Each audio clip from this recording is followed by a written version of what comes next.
some real money in the room.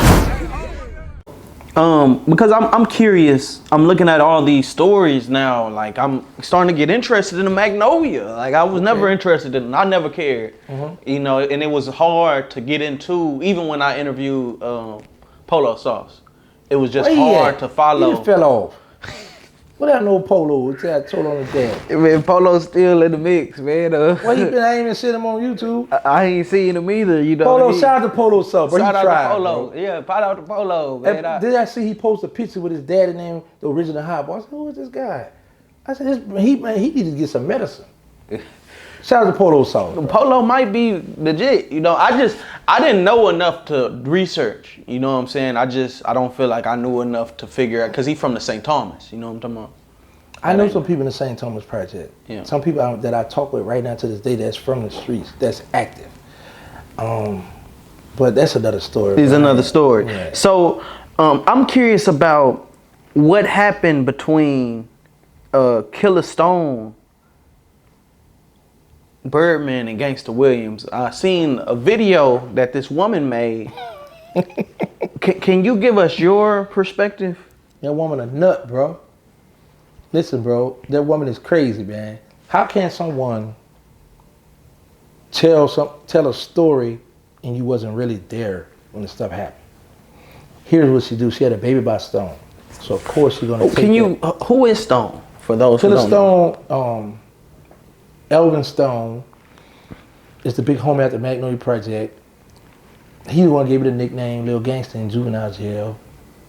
When we come home, I literally watched this man go half with another dude, 16. He taught me to take the probation when I had a attempt murder in jail. He said, man, come on, man, I'm getting money, man, you come on. So he used to use my room to put his money in the closet, right? Little white garbage bag. Man, this man was getting 16.25, and the other dude had 16.25. They put them together to go half on a 4.5. So he's a seller crack. He went from selling rocks within the same year to selling kilos of cocaine.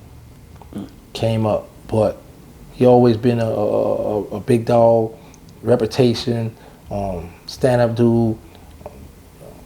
She got a baby by me, then she posted his death certificate, and it always bothered me that how you have a child with somebody, but you still are trying to slander the man. You know, you put the man, even if you're not saying, you're putting his business out, and this is your son. What do you mean? She put like the death certificate? Yeah, like how he actually died. So she's posting that to the world. This is what happened. But yet, she's fighting with Birdman and Cash Money to get the royalties for her son. You're going to talk about this now how he died, but you're going to try to go, oh, we need this money, I need this. So he was an artist of Birdman's? Yeah, he was signing them.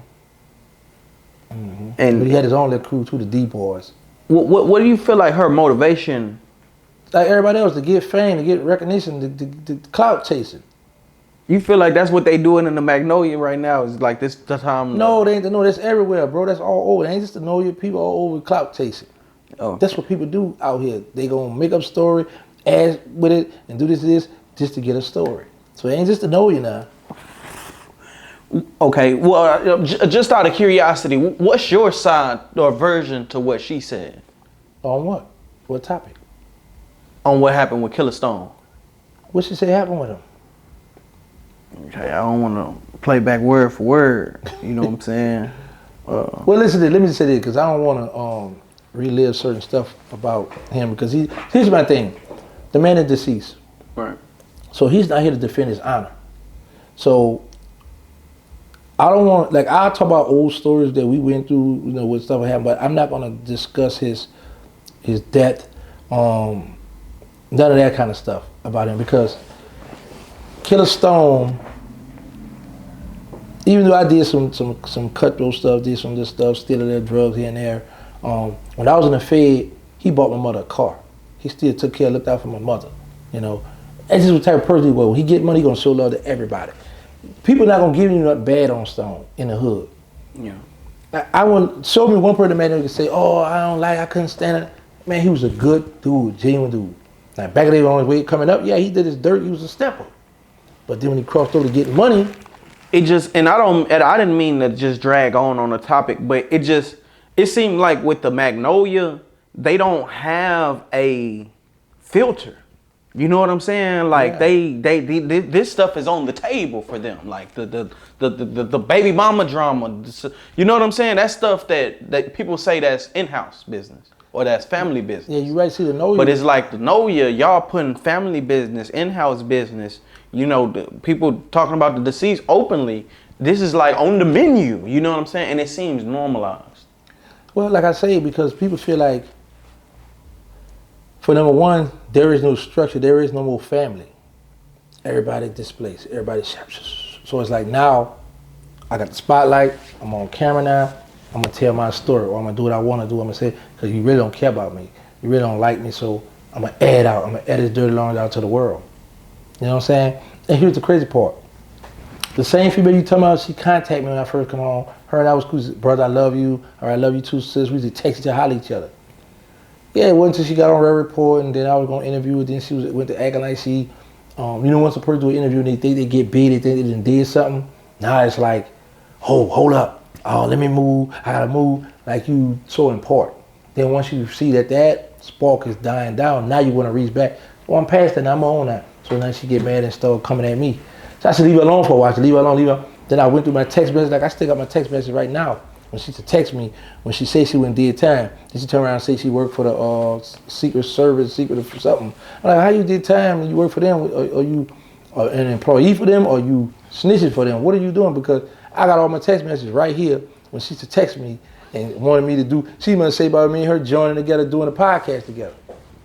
But my mission was, I'm gonna do me. Because see, this is the thing, bro, like now, like right now, it's hard to get loyal people on your side. Right.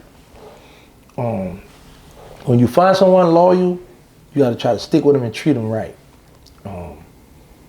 Absolutely. You know, so I'm not quick to want to jump and do a podcast or get money with any and everybody. All money ain't good money. Right. You know, so that was getting money, so you don't need the money. Well, I need money. Don't get that twisted. I'm not a multi-millionaire, so. But I don't worry about the materialistic things no more. So like I was when I was young, you know, want the foreign whips, wanted all this other stuff. Yeah. Now in my older age, I just want money where I could just be comfortable. Right. Buy what I want to buy, fly when I want to fly. You know, do what I do. Right. Hey, real tone, it's some real money in the room.